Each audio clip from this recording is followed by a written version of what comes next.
পিকনিকের পর দিন ঘুম থেকে উঠতে উঠতে হয়ে গেল অনেক দেরি। আর আগের দিন এত রিচ খাওয়া দাওয়া হয়েছে, তাই পরের দিন লাঞ্চের মেনু ছিল ভীষণই সিম্পল, ঘি ভাত, বেগুন ভাজা, আলু সেদ্ধ আর ডিম ভাজা। আমি আর মা বসে পড়লাম খেতে।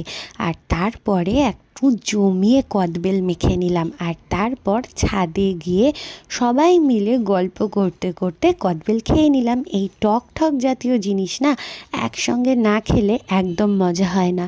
বিকেলবেলা মা চলে গেল বাড়িতে, তাই রাই আর আমার মনটা ভীষণই খারাপ ছিল। আর তারপর তিনজনে মিলে ভাবলাম একটু এদিক ওদিক বেরিয়ে আসা যাক, তাতে মনটা তো ভালো হবেই, সাথে সময়টাও কাটবে। তারপর চলে গেলাম আমার খুব প্রিয় একটা জায়গা, মানে পার্কে। আর 25শে ডিসেম্বর উপলক্ষে সেখানে বসেছিল খাদ্যমেলা, আর খুব সুন্দর করে পার্কটা সাজানো হয়েছিল। তবে এবার পাখিগুলো একদম আমার হাতের কাছে নেমে এসেছিল। আমি তো নেটের বাইরে থেকে ওদের পাগুলোও ধরতে পেরেছিলাম। আর রাইও সেখানে অনেক মজা করলো। তবে দেখলাম খাদ্যমেলা উপলক্ষে এই জিনিসটা নতুন এনেছে। রাই প্রচণ্ড এনজয় করলো, আর সাথে আমরাও এনজয় করলাম। আর তারপর ঘুরে টুরে আনন্দ করে তিনজনে চলে এলাম বাড়ি।